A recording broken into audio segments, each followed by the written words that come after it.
कहते हैं ना कि 100 सुनार की और 1 लोहार की। सुनार तो बहुत ही कमाल के जवाब, और जिस तरह से छक्के छुड़ाए हैं प्रधानमंत्री ने, अच्छा, और जिस तरह से दुम दबा के भागा है पूरा विपक्ष, वाकई में देखने वाला एक नजारा था। अच्छा, प्रधानमंत्री नहीं बोलते हैं सीबीडी पर, मणिपुर पे नहीं बोलते हैं, नीट पर नहीं बोलते हैं, जो भी ज्वलंत मुद्दे हैं उस पर नहीं बोलते हैं। भाई आप जो बोलते हैं वो तो झूठ होता है एक-एक करके, और उन झूठ के पुलिंदे का जिस तरह से पर्दाफाश किया है प्रधानमंत्री जी ने आंकड़ों के साथ, तथ्यों के साथ, उसका अब जवाब देना पड़ेगा विपक्ष।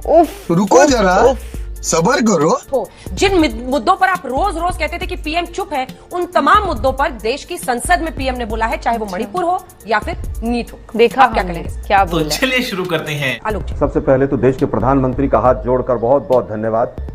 उन्होंने एहसान किया देश के ऊपर कि वो संसद में बोले। देखो, वो तो महामानव हैं, विश्व गुरु हैं, वो संसद में बोले हैं, मतलब वो तो उनका तो डायरेक्ट कनेक्शन भगवान से है। वो भगवान के जो प्रतिरूप हैं, वो संसद में बोले, उनका बहुत बहुत कोटि कोटि नमन।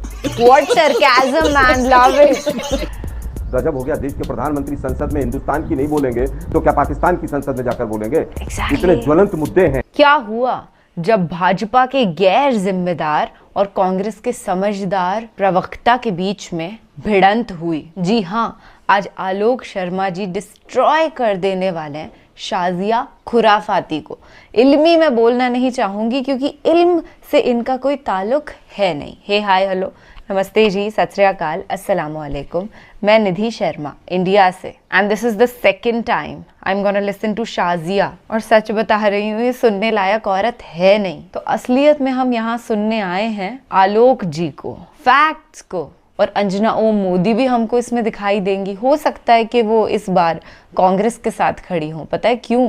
क्योंकि जब से भाजपा पूर्ण बहुमत से नहीं आई है, एनडीए की सरकार बनी है, तब से चाटुकारिता अंजना जी नहीं, बाकी और भी जो गोदी मीडिया के सो कॉल्ड पत्रकार हैं, उन्होंने कम कर दिए। तिहाड़ी, गुल्लू, एवरीवन थोड़ा सा ऐसा दिखाते हैं कि अरे हम तो बड़े न्यूट्रल जर्नलिस्ट हैं भाई, हम तो बीजेपी के साथ नहीं हैं। असलियत हम सब जानते हैं। जैसे ही उनका फटाफट से चेक रिसीव होता है, वैसे ये चालू हो जाते हैं भाजपा का गीत गाना। पर अब इनकी ये चालबाजियां चलेंगी नहीं, क्योंकि हमारा देश, हम देशवासी समझदार होते जा रहे हैं और सच को उस ही तरीके से देखते हैं जैसा वो है। उस पे लेयर्स लगा करके हम नहीं देखना चाहते हैं, जो कि मीडिया ने पिछले 10 साल से किया है, लोगों को गुमराह करने का काम किया है। सजाएं तो देखिएगा आप, इनके कर्मों की इनको मिलेगी, क्योंकि कोई भी इस चीज से एस्केप नहीं कर पाया है। फल वाले पेड़ लगाओगे तो फल मिलते हैं ना, अगर उन्हें अच्छे से सींचा जाए। वैसे ही अगर कांटों वाले पेड़ लगाए हैं तो कांटे भी लगेंगे,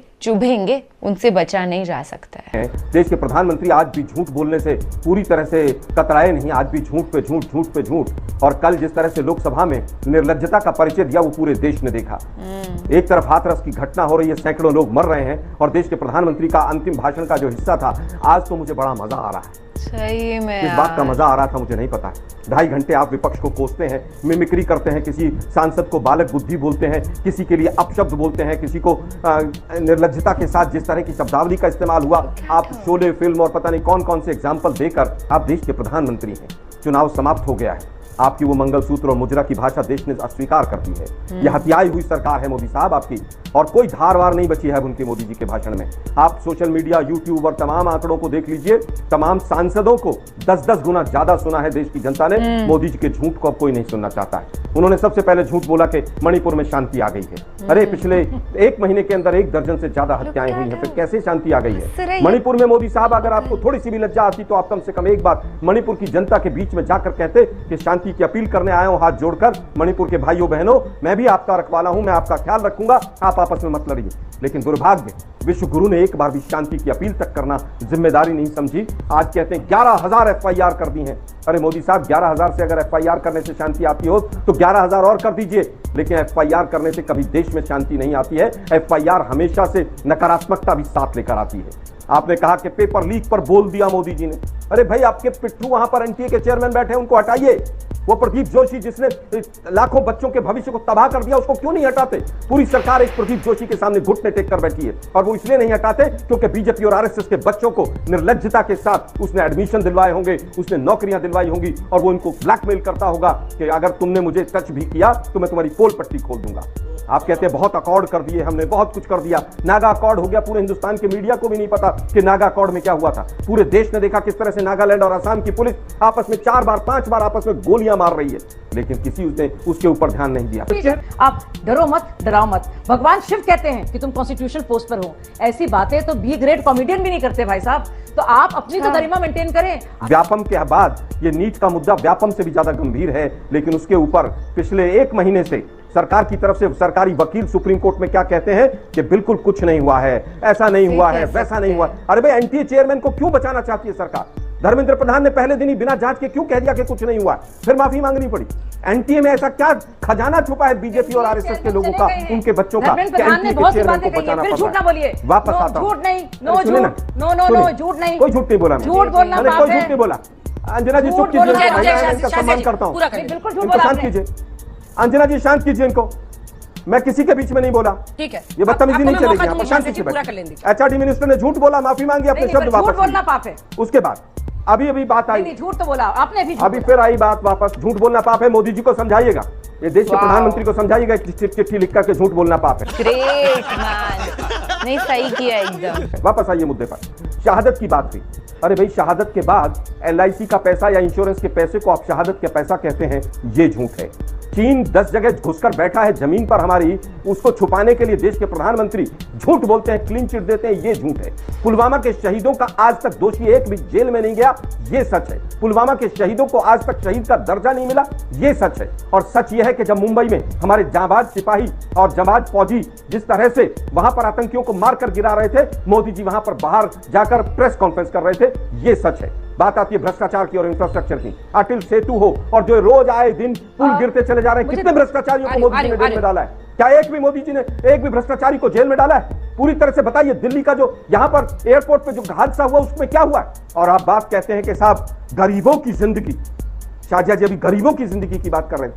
गरीबों की जिंदगी का क्या हाल है? कल डबल इंजन की सरकार ने दिखाया कि उत्तर प्रदेश में 150 लोग मर गए और एक डॉक्टर तक उनको ऑक्सीजन तक नसीब नहीं हुआ। और जिस तरह से आज बेरोजगारी चरम पर है, अग्निवीर जैसी योजनाओं में आपको रोज परिवर्तन करने के लिए सोचना पड़ रहा है, ये पूरे देश ने देखा है। किसानों की आय डबल कर देंगे, भाइयों बहनों मित्रों, 32 रुपए से घटकर 27 पर आ गई। अभी अभी शाहजिया जी ने एक बहुत अभद्र टिप्पणी की। इन्होंने कहा कि भगवान की शिव की प्रतिमा को दिखाना कॉमेडी है। ये बीजेपी के लिए कॉमेडी कह रही। मैं चाहूंगा कि शाहजिया जी अभी तुरंत इसी समय माफी मांगे और एनसीआरबी के आंकड़े पढ़े कि महिलाओं पर अत्याचार कितने बड़े। एससी एसटी आप फिर पढ़ाई, रिमाइंड कराइए उसको, आप फिर रिमाइंड कराइए उसको। क्या कहा आपने कहा शिव जी की प्रतिमा को दिखाना, देवी देवताओं की प्रतिमा दिखाना, यहाँ पर कॉमेडी है। ये बात मोदी जी को समझाइए जाकर के झूठ बोलना पाप है। लेकिन दुर्भाग्य है कि ये लोग कुछ भी कहें और चुपचाप निकल जाते हैं। इन लोगों ने जितना धर्म की आड़ ली है, जिस तरह से बेरोजगारों के ऊपर भावनात्मक अत्याचार किया है, जिस तरह से महिलाओं के नाम पर महंगाई बढ़ाकर उनको जिस तरह से जवाब देना जरूरी है। देखिए लोगों को मैं समझता हूं कि देश के साथ कितने सालों से बोल रहे हैं आप, पूरी तरह से माफी मांगी। सबसे पहले आपने सबसे पहले जो कहा उसकी माफी मांगी। आपने कहा कि शिव जी की फोटो दिखाना, नहीं मैं बिल्कुल नहीं जाने दूंगा आगे। मुझे बताइए, शिव जी की फोटो दिखाना है किसी धर्म की गुरु की फोटो दिखाना कॉमेडी है क्या? अरे जय वासुदेव बोस जो मरे थे लाइन ऑफ ड्यूटी में, उस अग्निवीर को 1,03,000 रुपए मिले हैं और 10,000 अलग से मिले हैं, और ये एलआईसी से नहीं मिले हैं। जो इंश्योरेंस कवर होता है उसके जरिए और एक्स ग्रेशिया जो दिया जाता है, क्योंकि कॉम्पेंसेशन की अमाउंट है, जिसको राजनाथ सिंह ने भी फटकार कर उनको चुप कराया था। अब बात आती है कि इंश्योरेंस कवर शाहजिया जी ने मान लिया, धन्यवाद उनका। बाबा के पीछे किसका हाथ है? बाबा के पीछे भाजपा का हाथ है। और अगर बाबा के पीछे भाजपा का हाथ नहीं होता तो बाबा के ऊपर एफआईआर होती। बाबा के ऊपर एफआईआर ना करके उनके पीछे जो उनके सेवादार थे उन पर एफआईआर की। क्यों? क्योंकि बाबा को बचाना चाहती है बीजेपी। हाँ, पकड़ने गए हैं, बहुत सारी फौज गई है पकड़ने के लिए। एफआईआर में तो नाम नहीं डाला, पकड़ने गए उनको। सही में पकड़ने गए। एफआईआर में नाम नहीं तो काहे को पकड़ोगे भाई? फिर पकड़े जाएंगे। आप तो राम रहीम को रोज पैरोल देते हो वोट के चक्कर में। वोट के चक्कर में राम रहीम को पैरोल देने वाली सरकार है ये। और वो भूल गए रामपाल का जो केस था 2016-17 का। पार्टी से क्या ताल्लुक छोड़िए भाई, आपने एफआईआर में नाम क्यों नहीं लिखा अभी तक उसका? चुप होना पड़ेगा। आप बताइए ना, ये जबरदस्ती की स्टोरी, ये जबरदस्ती की स्टोरी बनाना बंद कीजिए। और अंतिम बात कहना चाहूंगा, शाहजिया जी को पूरा कर ले, मैं आपसे जवाब ले लूंगी। सबके बीच में बोलिए, पूरा कर ले। ये महिला सबके बीच में बोलिए, गलत बात है। ये गलत बात है बिल्कुल, ये बिल्कुल गलत बात। ये जितने पुल गिरे हैं और ये जितने एयरपोर्ट की छतें गिरी हैं और ये अयोध्या पूरा जो धंसने के कगार पर रामपथ चला गया है, मैं पूछना चाहता हूं मोदी जी, ओ दीदी कहते थे ना आप कि ये एक्ट ऑफ गॉड है या ये एक्ट ऑफ फ्रॉड है। मोदी जी जरा बताइए अब एक्ट ऑफ गॉड है या एक्ट ऑफ फ्रॉड है कि पूरे देश के अंदर इंफ्रास्ट्रक्चर के नाम पर आपने वोट मांगा और किसी हाईवे पर चले जाइए आप, जिस हाईवे पर जाएंगे उस पर आपको गड्ढे दिखाई देंगे।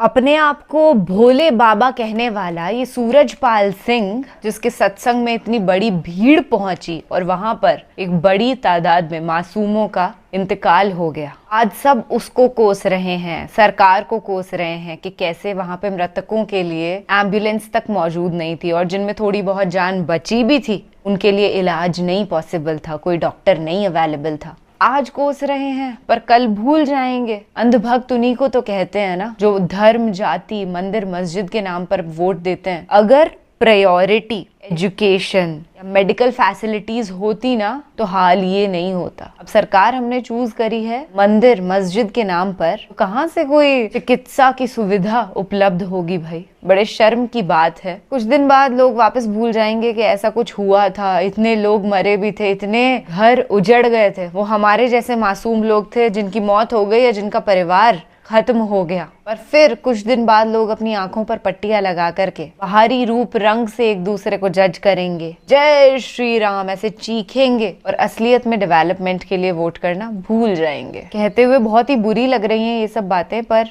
दिल तो दुखी होता है ना कि कैसे हो सकता है ऐसा हमारे देश में। आई होप ये बाबा को और विश्व गुरु को एक अच्छी सजा मिले इस हीनियस एक्ट के लिए। और आलोक शर्मा जी का जो आक्रोश है वो साफ दिखाई दे रहा था कि कितने इरिटेटेड वो शाजिया जी की बकवास बातों से हो चुके हैं। शाजिया के आगे तो जी लगाने को भी दिल नहीं करता और नहीं लगाना चाहिए। पैसों के लिए बस एक पार्टी को ज्वाइन कर लो और पावर मिलते ही उल्टी सीधी हरकतें करने लगो। जो अपनी जिम्मेदारियां हैं उनको भूल जाओ और बस उस पावर के मजे लो। That's what is the motto of BJP people I guess. मैं निधि शर्मा आपसे लेती हूँ इजाजत और यही चाहती हूँ कि हम हमेशा पढ़ाई लिखाई मेडिकल फैसिलिटीज को मद्देनजर रखते हुए वोट दें।